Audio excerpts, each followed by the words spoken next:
Hello and welcome to the 7 Skills for the Future podcast series. I'm Emma Sue Prince and I'm joined by my producer James. Hello everyone. Hello Emma Sue. So today I'm going to continue with my introduction to one of the 7 skills. So the 7 skills, they are adaptability, critical thinking, empathy, integrity, optimism, being proactive and resilience. And if you can develop these skills, they will change your life. So I'm going to look at one of the skills in a bit more detail, what it is, why we need it, and some ways that we can start developing it.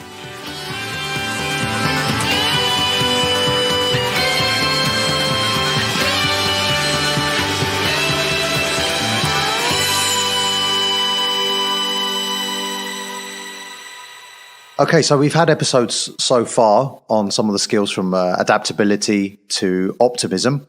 But what's the skill we're going to look at today? Today, we're going to look at being proactive. And what I would like to do, first of all, is just emphasize that of all 7 skills, being proactive is linked very strongly both with optimism and being resilient. So, you know, if you're proactive, you're more likely to be optimistic. If you're optimistic, you're more likely to be proactive and resilient. And so they're all very strongly interlinked. So most people, if you ask them if they're proactive, they'll probably say they are or think themselves to be quite proactive, probably because they're quite busy. Yeah. So, you know, we have so much choice. We've got so much information and freedom and quite a strong sense of individuality. And we're operating in that bubble most of the time and making decisions, dealing with change, managing our complicated, complex lives.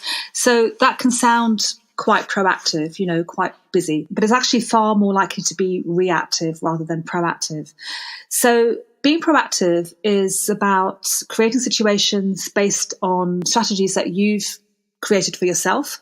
So it's about, you know, working towards particular goals that you might have, but it's also about being aware in the present and creating a sort of space for yourself so that you are actually responding to what's coming in rather than reacting to it. So a lot of the time we just rush around reacting to everything. So I think proactive behavior can be 2 things. It can be about changing yourself, so your personal development and how you respond to things around you.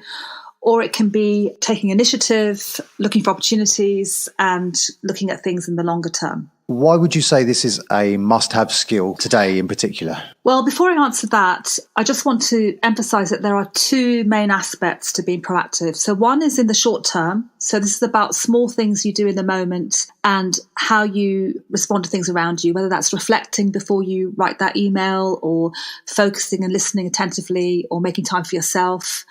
Before you respond to somebody who's, you know, really upsetting you. So that's in the kind of immediate short term. And the other aspect is long term and strategic. And that's about being open for opportunities and persevering in spite of obstacles, finding ways to move towards your goals and, you know, working towards that. So there's 2 aspects. But why it's a must-have skill right now? Well, I think at the moment, we do live quite reactively. We do have multiple demands on our time, or we feel that we do. And because of that, we're just less effective. You know, we don't reflect enough. And sometimes we just being reactive to what's going on around us becomes the default. So every single comment, every single situation, every single task that we have, we just become very reactive to it and to people around us. And I think also there is uncertainty, or people feel that they have uncertainty in their lives. And what can happen is that you feel that things are outside your control. And when we feel like that, we tend to put a lot of focus onto the things that we can't control, onto the circumstances, you know, whether that's the economic situation or having issues with particular things around us. And this can create anxiety. So, you know, a lot of people do suffer with anxiety, lack of sleep. They worry about things, financial problems, fear of the future, fear of other stresses, including things like fear of missing out. You know, there's FOMO that goes on because it's activated through the way we use technology. So being proactive is really, it's a way of feeling more in control of our lives and of our futures. So if your world feels out of control, then being proactive is essential because you don't allow the environment or your circumstances to dictate how you think and how you behave. So you recognize what is outside of your control. You don't waste energy trying to change that. You focus on what you can do. So that's why it's very strongly linked with being optimistic. That's probably one of the main reasons. So what are some of the ways that we can become more proactive? Well, actually, what I'm going to do in this podcast is talk about a couple of the barriers that we have and how we can deal with those barriers. Because one of the barriers we have when it comes to how we are in the present and responding to what's around us is multitasking. So multitasking creates a reactionary response. It always will, because you're just not focused on any one particular thing. And it means that, between the stimulus that is there, whether it's an email, whether it's an upsetting situation, or whether it's just something that you want to do, and the way that you respond, that space is very, very small, and it's becoming smaller. So it's just, a good example is just how people communicate. It's instant, right? You got to respond to that email immediately. You get a ping, you got to respond to that immediately. So this creates this kind of short-term reaction. And we're very busy and we're very focused. We'll flip from one thing to the other. So that's a big barrier. And so one of the things that we need to do to deal with that and to become more proactive is simply to slow down. We all need to slow down. If you're rushing from task to task, if you're rushing from deadline to deadline, you can actually feel out of control rather than in control. And we do it to ourselves. We kind of tell ourselves that we're really, really busy. And it's a bit of a syndrome, I think, So this is about, taking time to plan your week, taking time to plan your day. In one of our future podcasts, I'll be definitely talking about early morning routines and how they can really change the way that the way that your day goes, the way that your week goes. So I don't mean a to-do list. I don't mean a checklist of things that you have to get done. It's much more conscientiously thinking about how you want to approach different situations and events that are coming to you in that day and what kind of goals you want to pursue. So slowing down, I think, is a key thing for dealing with multitasking, just being much more aware of when you're doing it, because we do it all the time. So that's probably number one. Another big barrier is procrastination. And this is partly linked to our inability to handle distractions. So a typical scenario is, you log onto your computer because you're going to be doing something specific, a specific project, and then you get sidetracked by, an email, or you get sidetracked by, I must just look that up, or check this message that's just come in. And suddenly quite a lot of time has passed, so you haven't actually got down to what you were wanting to do. So procrastination is an interesting one, and actually we're all prone to it. 98% of us are prone to procrastination. So we actually do need to, it's a big barrier to being proactive. And it can also manifest itself in the form of, staying up too late, binge watching box sets, or just avoiding something. We like to avoid things, or we like to, if there's a confrontational discussion, we might try and avoid that. So it's a big barrier.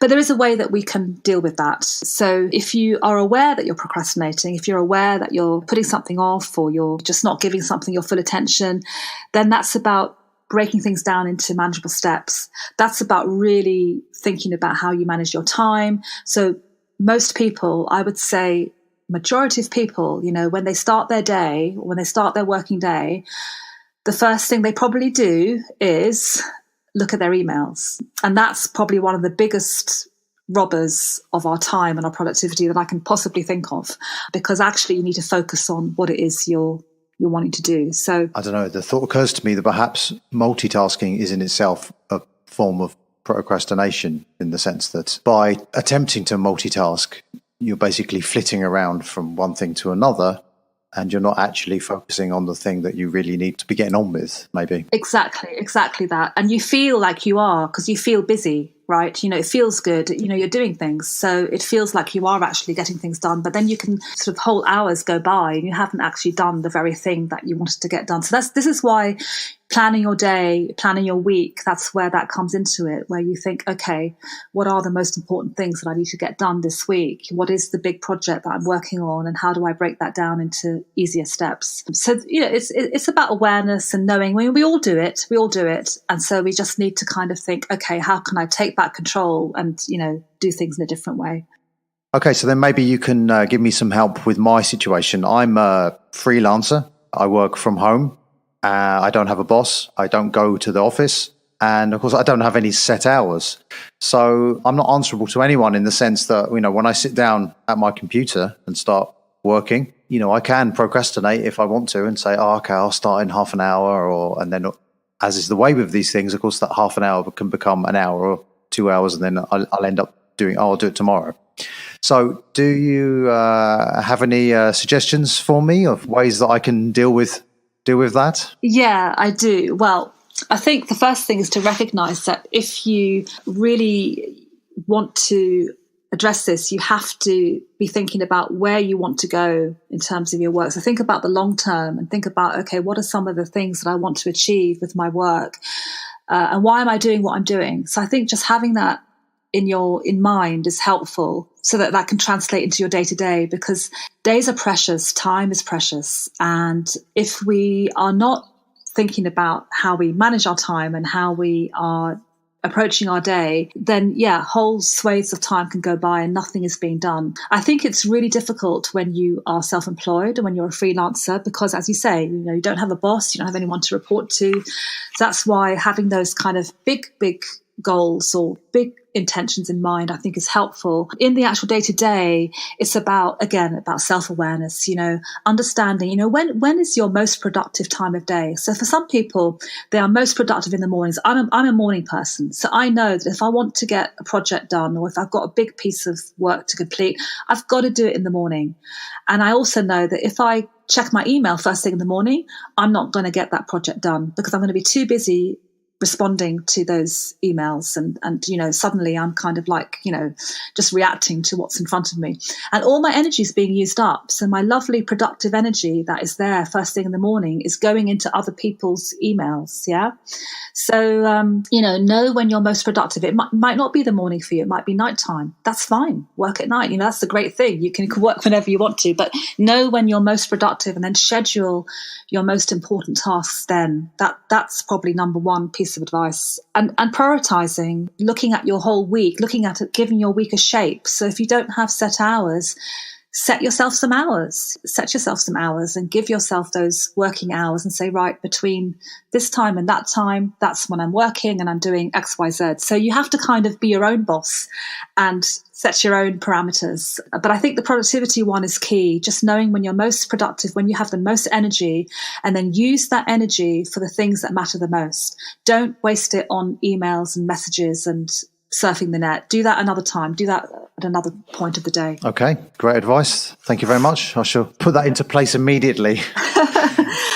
So I want to talk about one of the biggest barriers to being proactive. And this is about really being in the driving seat of your own life and about the things that you actually want to accomplish. And the biggest barrier that we face, the biggest barrier of all, is fear. And it's usually fear of the outcome. So it's fear of rejection, fear of failure, just fear of something changing. We carry that around with us, and doing things in small steps will help remove that fear. So, I can give an example for myself about podcasting. When I was first being asked to produce podcasts, I felt a distinct sense of dread because I'd never done this before. And I just was afraid. It came from a place of fear. And I knew that, if I could break it down into small steps, that removing that fear would happen, because I know that's the process. I know that's what will happen if you do that. And so I did that, and I got myself to a stage where I love podcasting now. I really enjoy it. I love it. And I think that can happen with anything. If it's something that's important to you, but you can find ways to remove that fear and take more risks and become more innovative about something, you start to feel more confident. And the minute you feel more confident, you are being more proactive. So the fear thing is a big thing. And I think it holds a lot of people back from maybe going for something that they'd like to go for, achieving a goal, whatever it might be. Fear is probably one of the biggest barriers to being proactive. Yeah. And I think there are two things that really stand out for me in that particular point. One is the first step, is taking that first step. And then the second is at the end, which is the feedback. First, you have to make that step of trying to do it in the first place, which is probably the most difficult bit. It is. And then at the end, you hear, in this case, or see what you've done, and then you realize that it worked, it was successful. It seems to me that those two parts of the process are absolutely crucial. They are. And that first step can be tiny. The first step can just be finding out more about whatever it is, or talking to somebody who might know something, or just taking that first step to help yourself. And then I think the other side where you can sort of see what you're achieving. So that's about building in points where you can see what you're achieving or get the feedback that you need. And that's what builds the confidence. And we can all do it. We can all do this. Yeah, absolutely. Yes. Okay, so I think that just about wraps it up for today, Emma Sue. Yes, it does. And if you want to read more about these skills and find out ways to help yourself become more proactive, then read my book, 7 Skills for the Future. It's out in all major bookstores, published by Pearson Business, and you can get it online at Amazon, and you'll find lots of ways that will help you build these skills into your everyday and make a real difference and make a great impact on your life. Thanks for listening. Thank you to my producer, James Taylor, and look forward to seeing you on the next episode.